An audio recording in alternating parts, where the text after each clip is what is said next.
Gold is a good hedge, just not against the risk that actually breaks people. There's a version of financial self-defense that goes something like this. The world is unstable, currencies are being debased, central banks are reckless, so the rational move is to own something that holds value when paper doesn't. That logic is sound. If you look at any long arc of monetary history, gold does what it's supposed to do. It survives regime changes, inflation spikes, currency crises. It preserves purchasing power across generations. The people who buy gold for these reasons are not paranoid. They're paying attention. This video isn't anti-gold, and it's not predicting collapse.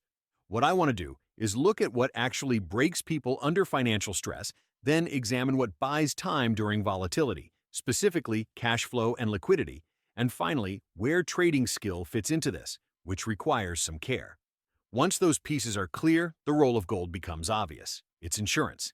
It's just not the first line of defense. But here's the distinction that rarely gets made. Not all crises are monetary. Some crises are liquidity crises, some are decision crises, some are just the slow grind of running out of time before you can act clearly. And against that kind of risk, gold does almost nothing. Most people don't fail because prices move against them. They fail because they're forced to act at the worst possible moment. A margin call at the bottom, a job loss during a drawdown, an unexpected expense when everything is illiquid. The actual mechanism of failure isn't volatility. It's the absence of time. Time to wait, time to think, time to let a position recover, time to say no to a bad opportunity because you're not desperate. Time is not a feeling. It's a structural condition. The ability to delay a decision without that delay costing you everything. The ability to hold through noise, wait for information, avoid selling at the worst price because you have no other option. When people talk about surviving volatility, what they really mean is having enough runway to not be forced into a move they'll regret. So the question becomes, what actually buys time? Cash flow does. Cash flow is money that arrives without you selling anything. It's not profit. It's not appreciation. It's not net worth on paper. It's recurring income. Payments that show up regardless of what the market did that week. This is what pays fixed expenses. This is what prevents liquidation. This is what extends your runway and lowers the pressure on every decision you make.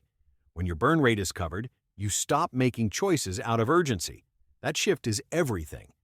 Two people hold the same position. The market drops 30%. One of them has income arriving every month that covers their expenses. The other doesn't. The first person can sit still. They can wait for information. They can do nothing, which is often the right move. The second person feels the clock. They start calculating how long until they have to sell something. That calculation changes everything. Same market, same drawdown, completely different experience of it. Cash flow buys survival. Liquidity buys opportunity. Liquidity is access. Access to capital, access to movement, the ability to deploy when others are frozen. Most of the best opportunities in history showed up when liquidity was scarce. The people who captured them weren't smarter. They were simply able to act. They had dry powder. They weren't trapped. Someone sees an opportunity. They know it's good. But everything they have is already committed, locked, or underwater. They can't move.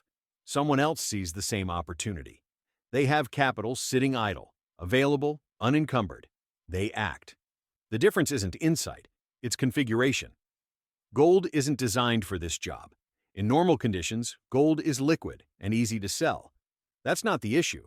The issue is that selling gold is a response to pressure, not a prevention of it. An expense shows up. You sell gold to cover it. That works. But the pressure was already there. The gold didn't stop the situation from becoming urgent. It just gave you something to liquidate once it did. Gold doesn't pay your rent. Gold doesn't reduce your monthly burn. Gold doesn't give you income while you wait for recovery. It helps you react to stress. Cash flow prevents stress from forming in the first place. Gold preserves value. Cash flow preserves choice. Now, there's a third layer worth addressing, and it has to be handled carefully.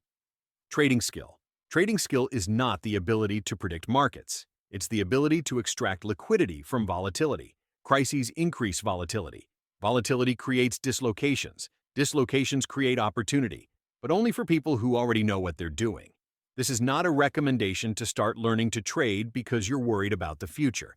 Trading without skill is dangerous in normal markets. In volatile markets, it's worse. Volatility amplifies mistakes. Crisis conditions punish amateurs. Trading is only a hedge if it's already a skill, not something you decide to learn when things are on fire. But for those who do have it, trading skill offers something unusual. It's conditional income.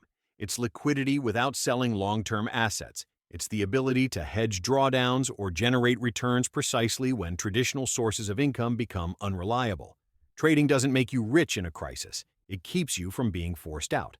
A position moves against you. If you have skill, you can reduce exposure before it becomes critical. You can hedge. You can rotate into something with less downside. You can generate some liquidity without abandoning your core holdings. None of that is about making money. It's about staying in the game long enough to not make a permanent mistake.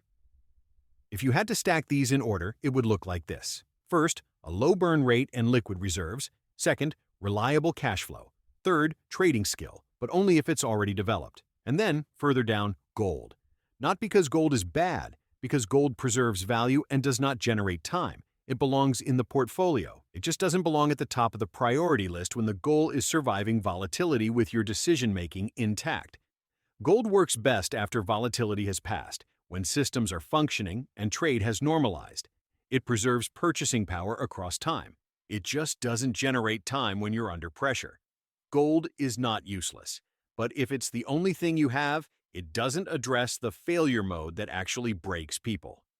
There's a version of preparing for uncertainty that looks like hoarding, and there's another version that looks like building income, building skill, building the structural conditions that let you stay calm when everyone else is reacting.